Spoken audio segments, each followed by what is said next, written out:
Tonight's mashup is brought to you by North Star Sports, with locations in Poughkeepsie and Wappingers Falls, and Gold's Gym of the Hudson Valley, with locations in Fishkill, LaGrange, and Newburgh.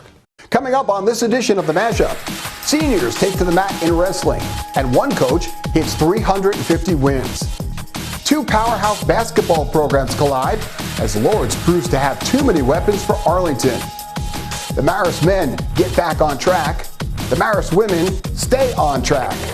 And watch out, because here's what happens when you steal Kevin Downs' lunch money. We've got the blood, the guts, and the glory. The mashup is next.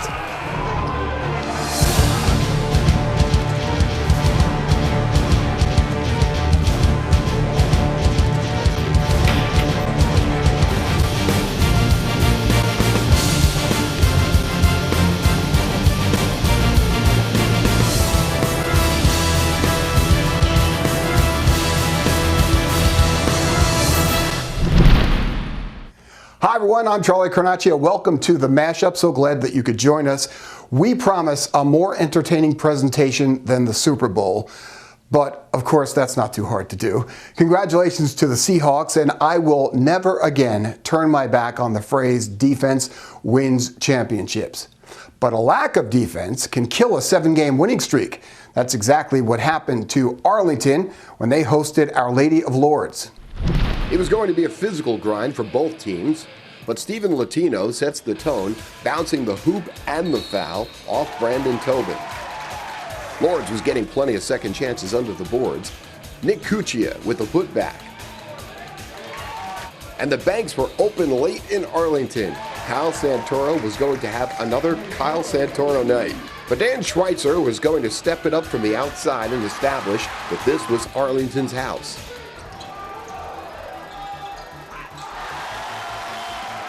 If it was, then Santoro was the unwelcome guest who sits in your favorite chair and eats all your food.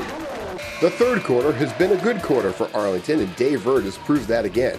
Big three here, he finished with 17 points. And we know you've been waiting patiently, so here it is.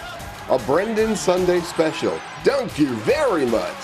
Arlington was showing glimpses of glory, but couldn't find an answer for James Inozie under the boards. And the asylum was speechless. Somebody called security because Dave Verdes just got his pocket picked.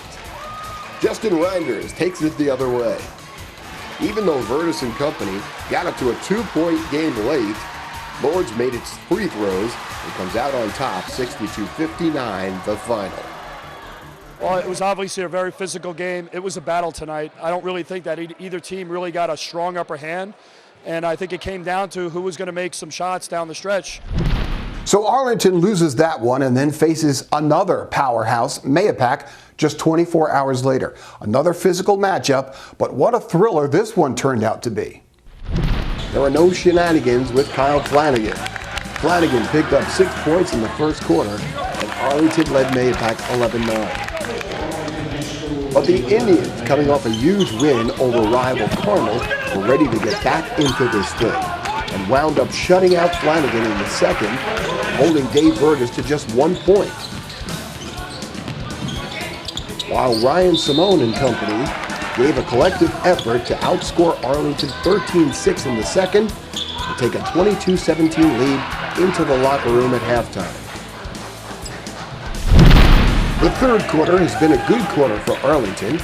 While Dave Verdes did his part, Ryan Simone was taking control, and so was Mahopac.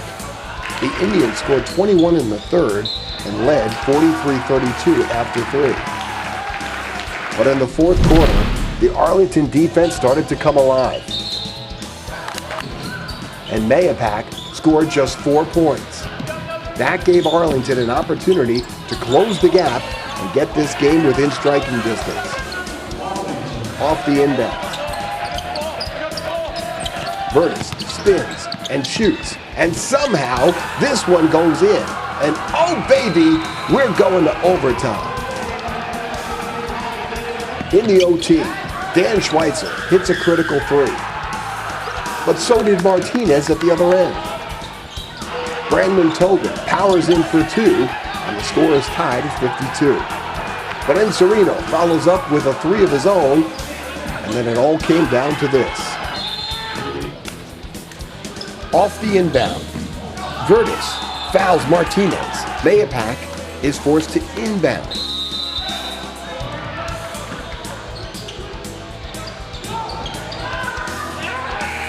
And time runs out, and Arlington wins a thriller in overtime, 56-55 the final.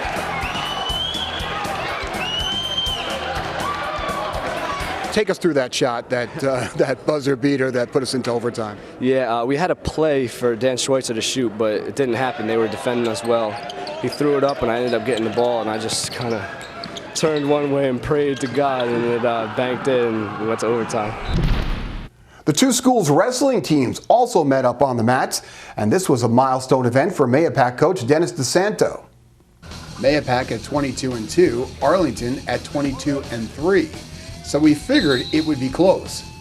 And underneath it all was the fact that Mayapak coach Dennis DeSanto was in search of his 350th career win. The meet started off at 160 pounds, and Mike Peterson disposed of Alex Padovani in 134 of the second round. But this was the turning point of the meet. At 106, Ulysses Olmedo has to face Abby Bunyan. Yes, a girl. A girl with a 24-5 record on the season. In fact, the best record of any girl wrestler in New York State.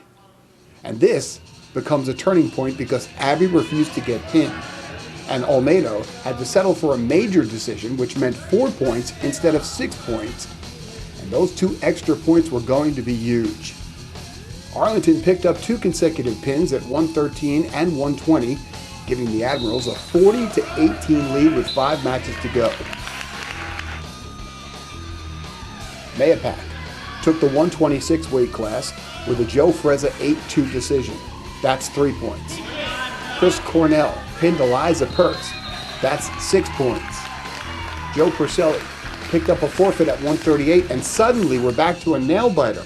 Arlington leads 40-33. Mike Tartaglia gets a technical fall, beating Austin McHugh 20-4. That's 5 points, and it's 40-38 with 1 match to go. Mike DiNardo of Mayapak didn't wrestle last year because he broke his tailbone, going up against Mario Zeppatelli. Either way, a decision would make one of these 2 guys a hero. DiNardo was racking up points in the early going, and then reverted to a more defensive strategy and wins it by decision 7-1. Mayapak gets 3 points, and that pushes the Indians over the top. Mayapak wins at 41-40 and secures the 350th win for Mayapak coach Dennis DeSanto. I wasn't so sure we were going to win today, so I thought I might have had to wait till next year, but you know, it's exciting. It was senior night for 4 Ketchum wrestlers. Captain Dave Emery, Austin Hassett, Grant McCreary, and Brad Marvin. Starting at 152, Riley Wilson pins Tyler McNabb in 1 minute 58 seconds. Murphy Wilson, to the left of your screen, needed just 17 seconds to record Ketchum's 5th pin of the night. And any more points on that left side and the scoreboard might tip over. And the Indians win it big with 7 pins and a 53-30 win over Carmel. Speaking of milestones, I think there might be something in the water. 4 1,000-point milestones were reached in girls basketball or women's basketball. First, Julianne Wilkinson hit her 1,000th point in a game against Saugerties. Mayreed Hines got hers against Brewster. Emily Ferrari hit hers in a game against Arlington, and up at the college level, Leanne Ockenden also hit her 1,000th point in a road game against Monmouth. Speaking of the Marist women, what a collision course they are on with Iona. The Gales are 12-0 as of this broadcast. Marist is 11-1. Iona beat Marist at the McCann Arena. and they are slated to meet again in the final game of the regular season on March 2nd, which could be for the conference title the way these two teams are going at it. Marist's latest notch in the belt was Monmouth, and their latest home win was an 11-point victory over Ryder. Marist led 26-25 at halftime. But all that changed in the second, and maybe it was the scent of blood that turned these Red Foxes into killer sharks, because Marist started lighting it up from the outside. Emma O'Connor was doing her damage inside and outside. The senior had another double-double with some impressive moves under the basket and a killer outside shot. The other seniors, Casey Doolin and Leanne Ockenden, were also posting leadership performances. Doolin finished with 8 points and 2 steals. Leanne Ockenden knocked down a couple of big second-half threes and finished with 9 points. Marist takes down Ryder by 11, 66-55 the final. The Marist women are back home this Saturday. It's packed the house night, so you know it's going to be loud and crazy as the Red Foxes host Fairfield. The Marist men got back on track with a win over Niagara on Alumni Weekend behind a career performance from Jay Bowie. 31 points in a 78-64 win makes the Red Foxes 5-7 in the league. Marist travels to Ryder and Quinnipiac before returning home for the big game against Siena on February 14th, Valentine's Day. I will have plenty more to say on that Valentine's Day subject. Maybe we share some observations and opinions. Keep checking the website for a possible solution to the madness. Once again, congratulations to Ferrier, Ockenden, Hines, and Wilkinson on reaching their milestones. That is a perfect segue into some HVSR milestones that I'd like to share with you. Hudson Valley Sports Report has surpassed the 250,000 views milestone about 2 or 3 weeks ago. We're fastly approaching on the 500,000 mark. So we want to thank you for that. Our Twitter account is blowing up. We're having a really good time going back and forth with some of you guys. So keep up the banter. That's been great. And hey, if you know anyone who would like to be part of our junior journalist program, drop us a line and we'll show you how you can be a Hudson Valley Sports Report contributor and learn some pretty cool stuff along the way. That will do it for this edition of the Mashup. And from all of us here at Hudson Valley Sports Report, there's really only just a few of us. Thanks for watching, and we'll see you at the game.